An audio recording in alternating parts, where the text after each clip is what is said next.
Bonjour à vous, bienvenue à la semaine de la performance organisée par Ellipse. Nous allons vous présenter dans quelques instants un projet sur la viande bovine.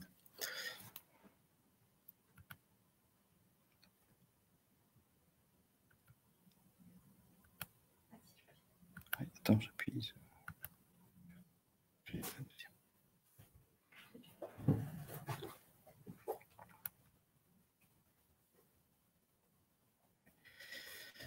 Bien, vous êtes en recherche de diversification en production de viande. Vous avez un projet de reconversion, notamment par l'arrêt du lait.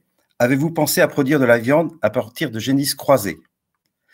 Je me présente, Pierrick Messager, je suis responsable du marché viande à Ellipse et j'anime l'équipe de conseillers qui est spécialisée en viande bovine. Ils interviennent dans les élevages bretons et conseillent les éleveurs sur cette production. Pour ce webinaire, j'interviendrai en binôme avec Joséphine Aubry-Loisel d'Interbev. Es-tu là, Joséphine? Oui, bonjour, bienvenue dans ce webinaire que nous allons présenter avec Pierrick. Donc, pour mieux faire connaissance, je vous propose un sondage. Donc, via un chat que vous avez sur le côté, vous pourrez nous poser les questions au fil de l'eau. Voilà. Alors, je vous laisse quelques secondes pour pour tester ce sondage et ce chat.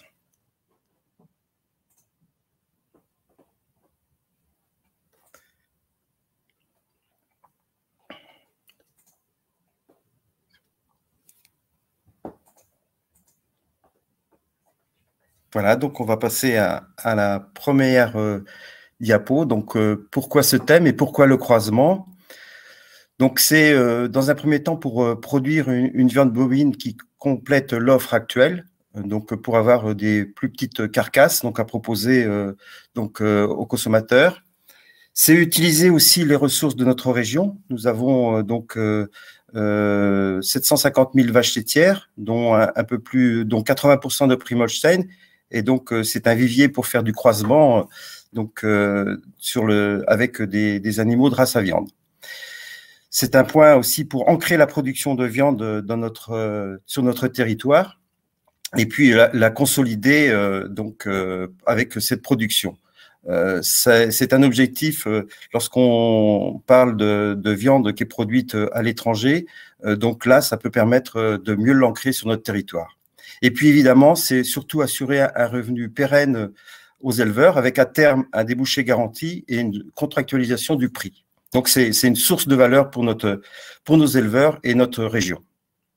Alors, dans ce webinaire, on va vous proposer les avantages à produire de la viande à partir de génisses Holstein croisées, la démarche de la filière qui encadre cette production et son cahier des charges, et puis les clés pour atteindre les objectifs de ce marché.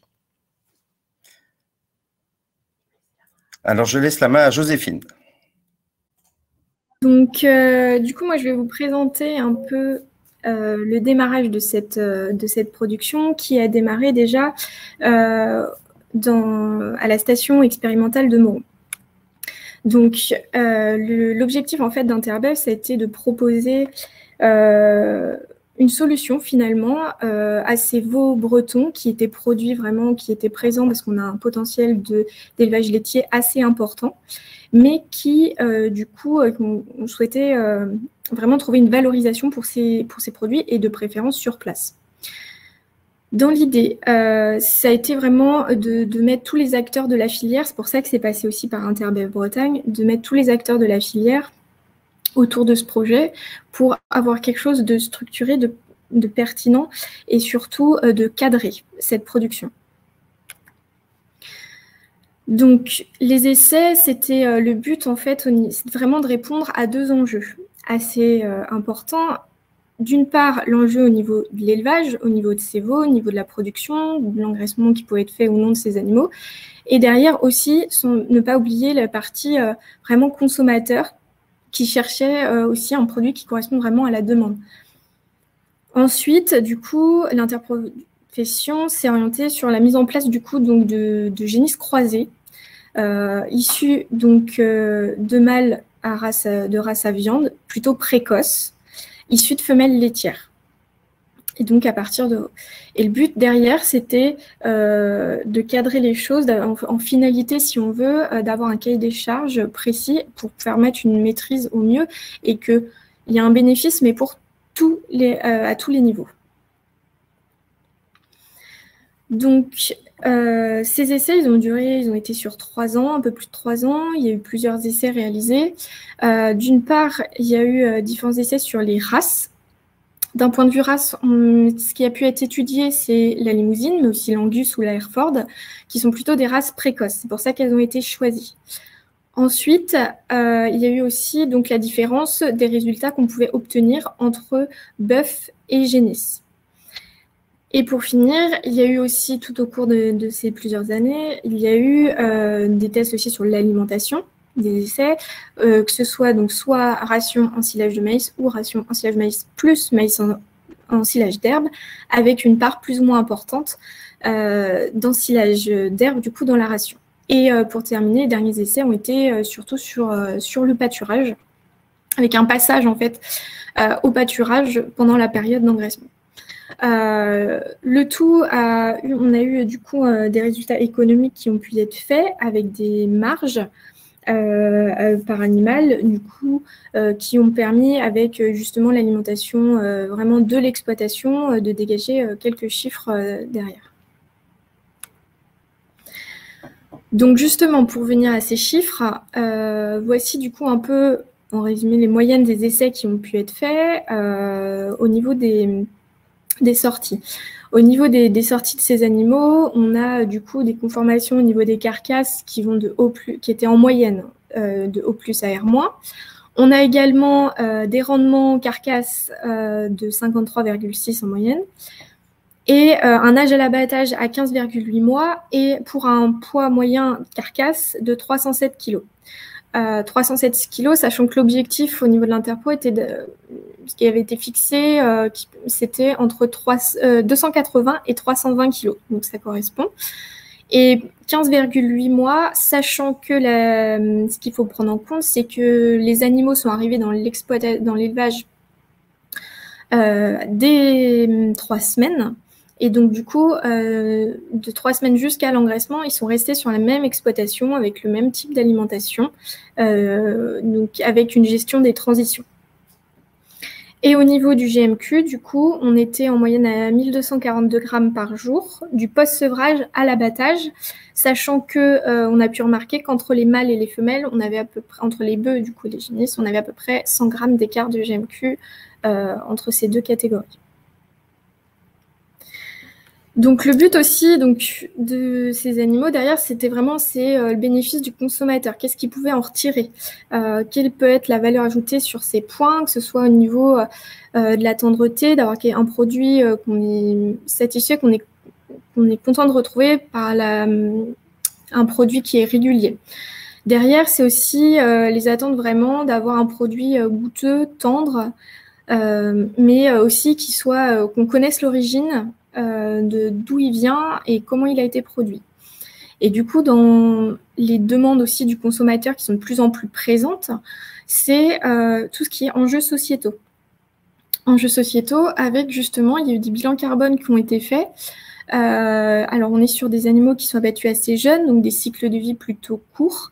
Et donc, du coup, on arrive à des bilans carbone on est à 6 kg équivalent CO2 par kilo de viande vive. Donc, sachant que sur les mêmes essais qui ont pu être faits justement à un moment sur du JB, on n'est pas à 6, on est à 7, on est de 7,2 à 7,9 équivalent CO2. Tout ça a pour but vraiment de mettre en place, d'avoir vraiment une vraie valeur ajoutée pour le produit, que ce soit du consommateur et de l'éleveur aussi, mais surtout au niveau consommateur avec la création d'une marque forte qui est du coup la marque Legendu, qui a été mise en place, qui a été créée du coup par l'interprofession. Donc dans ces essais, la finalité a été aussi de faire des tests du coup organoleptiques, c'est-à-dire qu'il y a eu des tests certes sur les animaux, sur l'alimentation, mais aussi finalement sur quelle était cette valeur finalement au niveau de la viande, qu'est-ce que le consommateur pouvait en tirer.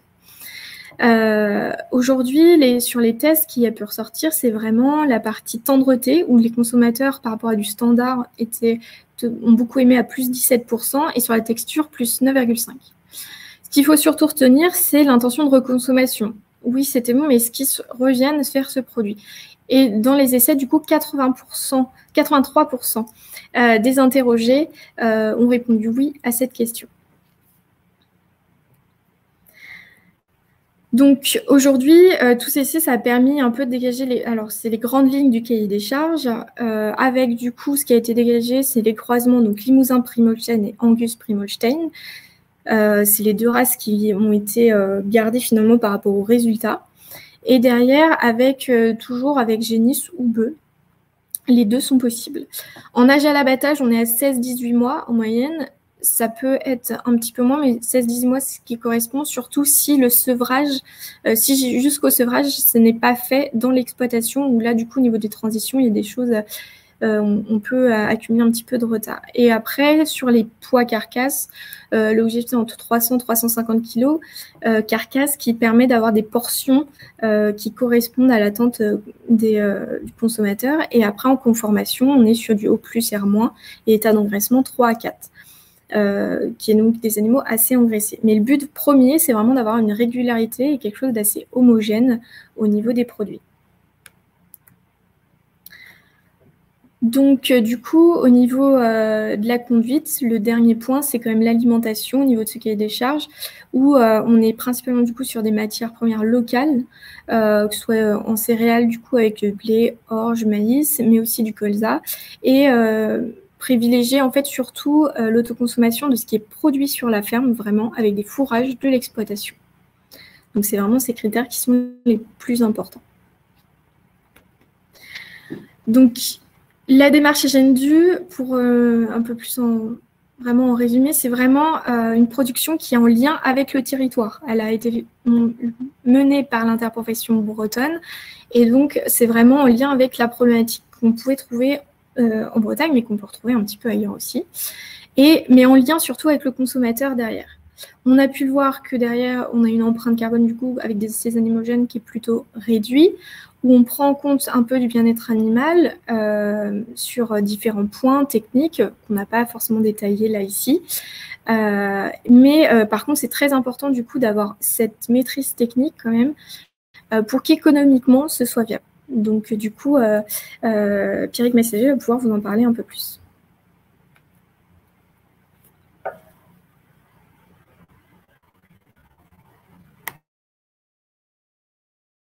Le relais pour vous présenter les meilleures clés pour atteindre cet objectif et répondre au marché. Tout d'abord, il faut se fixer une courbe de croissance. Donc, on en a parlé tout à l'heure avec les poids de carcasse qui peuvent aller de 320 à 350 kg, si j'arrondis. Donc, avec un suivi avec des pesées que nous assurons au niveau des LIPS. Et donc, vous pouvez remarquer que ces GMQ sont élevés puisque nous avons des GMQ post-sevrage qui sont à 1200 grammes. Donc, nous assurons au niveau des pesées, donc la pesée après sevrage, donc la pesée à 5 mois, c'est pour faire un premier diagnostic, notamment sur les GMQ de transition. Ensuite, il y a une pesée à 8 mois, donc un deuxième diagnostic, et puis pour vérifier l'efficacité de la ration. Ensuite, une troisième pesée à 12 mois, donc c'est un troisième diagnostic qui est une prévision et une préparation donc à la finition. Et puis, pour finir, une pesée à 15-16 mois, donc qui est un quatrième diagnostic et pour planifier les ventes. Donc, si on résume, des performances élevées, donc obtenues avec une alimentation, comme l'a dit Joséphine, locale, la plus locale possible. Et puis, il faut que nous apportions Merci. Une alimentation de premier choix. Donc, apporter des fourrages de qualité. Donc, ça peut être de l'ensilage maïs, on en a parlé tout à l'heure, ça peut être aussi une part d'ensilage d'herbe et une part de pâturage avec des concentrés adaptés en fonction de l'équilibre de la ration. Pour exemple, donc un bilan de consommation vous est présenté donc sur des âges à la finition 17, 18 et 19 mois avec donc une part d'ensilage maïs avec du blé et du tourteau de colza. Donc nous atteignons des tonnages de matière sèche de presque de 2 tonnes 700 à 17 mois et un peu plus de 3 tonnes 2 à 19 mois. Ce qui est important donc c'est la qualité des fourrages. Donc, ce qu'on conseille, nous, c'est de faire des analyses de fourrage pour mieux apprécier et mieux équilibrer la ration, car les objectifs donc, de GMQ sont élevés. Alors, évidemment, Joséphine en a parlé, le bien-être animal est important, donc il faut des bâtiments confortables avec des surfaces adaptées, donc au minimum 5 mètres carrés en finition par animal. Bien entendu, il faut que ce soit une surface bien paillée avec, on l'oublie de temps en temps, une eau de bonne qualité et surtout bien mise à disposition. Évidemment, le bâtiment, il faut qu'il y ait une aération, mais sans courant d'air, bien éclairé, avec également une contention adaptée pour que nous puissions intervenir pour les peser pour que les animaux se sentent bien.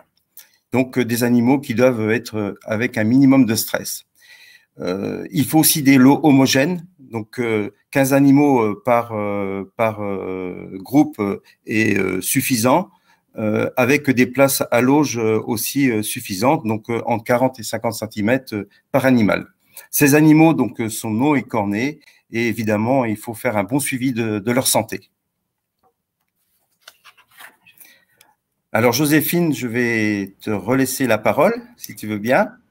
Oui, donc là, du coup, nous allons vous présenter du coup le témoignage d'une éleveuse, donc Delphine Bellec, qui est éleveuse du coup à Saint-Maudan, du coup dans le 5-6, pas loin de l'Odéac. Donc aujourd'hui, elle a donc des lots de 28 animaux mis en place depuis donc 1 an finalement, depuis septembre 2019. Donc aujourd'hui, elle a eu 3 lots de mise en place et donc du coup, elle va nous faire part un peu de ses retours, sachant que elle avait pu mettre en place cette production pour valoriser finalement un bâtiment suite à l'arrêt, par exemple, de production laitière. Donc, de valoriser du coup ces bâtiments existants. Donc, on va vous partager cette petite vidéo.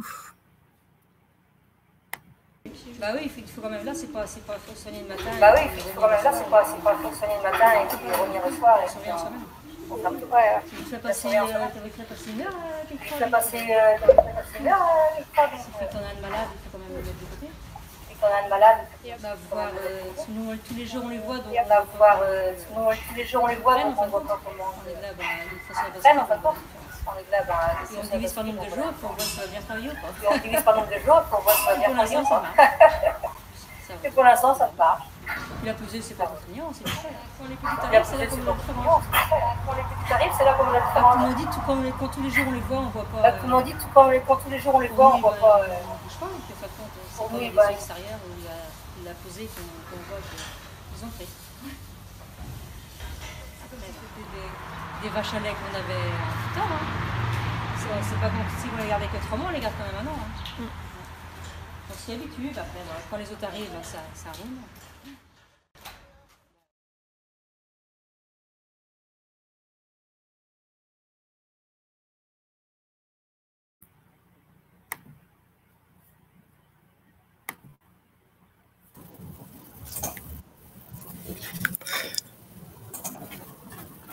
Voilà, donc on remercie Madame Bellec pour ce témoignage on voit une éleveuse donc qui est contente de produire ce type d'animaux.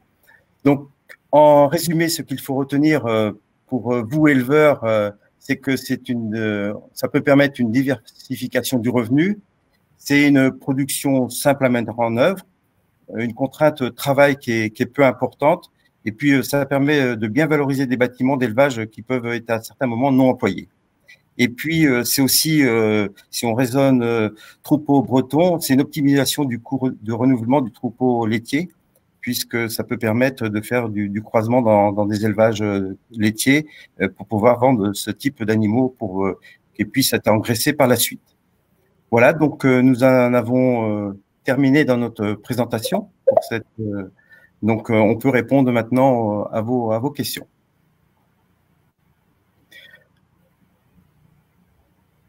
Alors, il y a une première question de Madame Groslo. Donc, pourquoi ce type d'animaux est-il commercialisé et par qui? Joséphine, je te laisse la parole. Oui, donc aujourd'hui, ce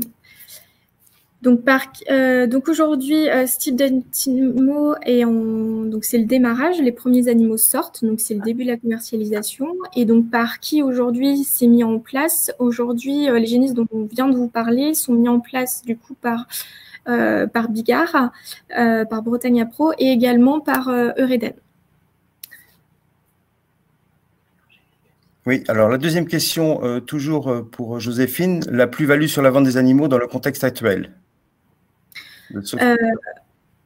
Aujourd'hui, du coup, la plus-value qui est faite, c'est sur justement du coup la valorisation de tous les fourrages de l'exploitation. On est vraiment sur cette optimisation vraiment de ce qui est présent sur l'exploitation et de vraiment favoriser ça. Ce n'est pas des ajouts d'aliments autres. Alors, ça peut être en extérieur, suivant ce qui est présent sur l'exploitation, mais c'est vraiment ce qui est déjà actuel sur l'exploitation, soit au niveau alimentation, au niveau fourrage. Après, la plus-value est aussi au niveau des marges par animaux. Par exemple, par rapport à une production de JB, aujourd'hui, en marge par animal, on est à 100 € de plus, par exemple, parce qu'on est à 400 € de marge brute par animal. Alors, une question concerne l'angus. Est-ce que c'est adapté pour des vélages sur les génissettes? Alors, je vais répondre. Ça peut être adapté, mais je pense qu'il faut regarder l'indexation de l'animal, du père, donc qu'il soit en vélage facile pour pouvoir que la génissettière vèle bien. C'est aussi valable pour la limousine, hein, puisque nous avons des tarots aujourd'hui très adaptés pour ce type de vélage, de production. Voilà, je crois que nous avons épuré le nombre de questions. Ah, on me dit qu'il y en a d'autres. Question du coup sur les croisements Hereford. Donc là, je vais pouvoir y répondre. Sur les croisements Hereford, la raison pour laquelle n'a pas été retenue, c'est que du coup, c'était au niveau, entre autres, alors des performances, c'était un petit peu en dessous, il me semble, mais c'est surtout au niveau des rendements carcasses où c'était moins intéressant. Donc, ça compte aussi quand même dans la production. En soi, ça allait, mais c'est plus sur les rendements carcasses derrière qui étaient un peu moins intéressants sur cette race. Et des carcasses plus grasses aussi.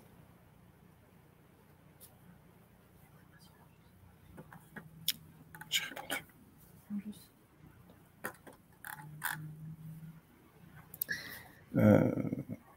Alors, je lis.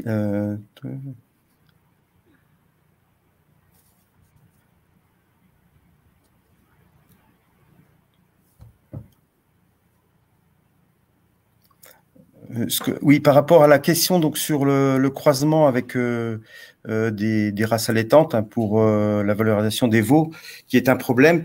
Évidemment, ça peut être ce que je disais tout à l'heure. Si la production se développe au niveau de notre région, on pourra avoir des débouchés pour le croisement. Et donc, c'est de fixer la production et d'ancrer la production de viande bovine encore plus sur notre territoire. Donc, ça viendra avec le débouché et disons, si les consommateurs consomment cette viande. Donc, il faut être optimiste, quoi. Ce n'est pas en concurrence non plus avec la production de viande à l'étang, puisqu'elle est bien ancrée aussi au travers des différents labels.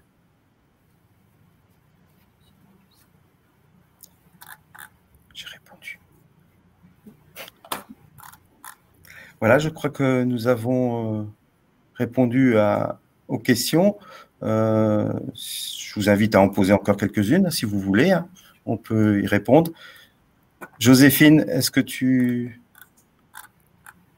Il y a pas de... Je pense qu'on a fait le tour. Ouais. Après, s'il y a d'autres questions, s'il y a d'autres sujets qui reviennent, il ne faut pas hésiter en tout cas à nous contacter, je pense, pour voir que ce soit au niveau faisabilité de l'exploitation, que ce soit au niveau de détails un peu plus sur la partie économique aussi, qu'on a moins détaillé. Mais ça peut être ces critères-là. Mais ce qui compte vraiment, c'est que c'est une production qui a besoin vraiment de soutien technique, en tout cas, qui a un suivi vraiment très régulier là-dessus.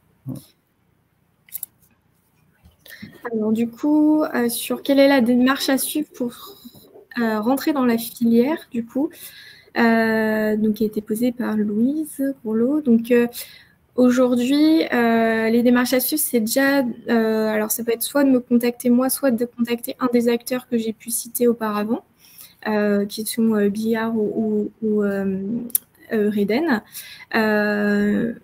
Mais l'objectif, c'est, nous, la première fois qu'on passe dans l'exploitation, entre autres, c'est vraiment voir si le projet est faisable, si ça correspond bien à l'objectif en fait de l'éleveur, et vraiment si par rapport au fourrage présent, à l'alimentation, tout ça, est-ce que tout est en lien et tout peut coller par rapport à cette production? Est-ce que les objectifs sont bien là? Parce qu'on a quand même des animaux qui arrivent du coup aujourd'hui après sevrage à 3-4 mois sur exploitation, qui sont quand même tout petits, donc ça peut nécessiter des choses particulières et de la gestion des transitions, vraiment de bien tout voir. Donc c'est vraiment de réfléchir au mieux à cette production, et du coup c'est pour ça que souvent donc on se déplace avant pour vraiment voir les bâtiments, voir discuter avec l'éleveur pour voir comment ça peut se passer, et du coup pouvoir rentrer ou non dans la démarche de cette filière.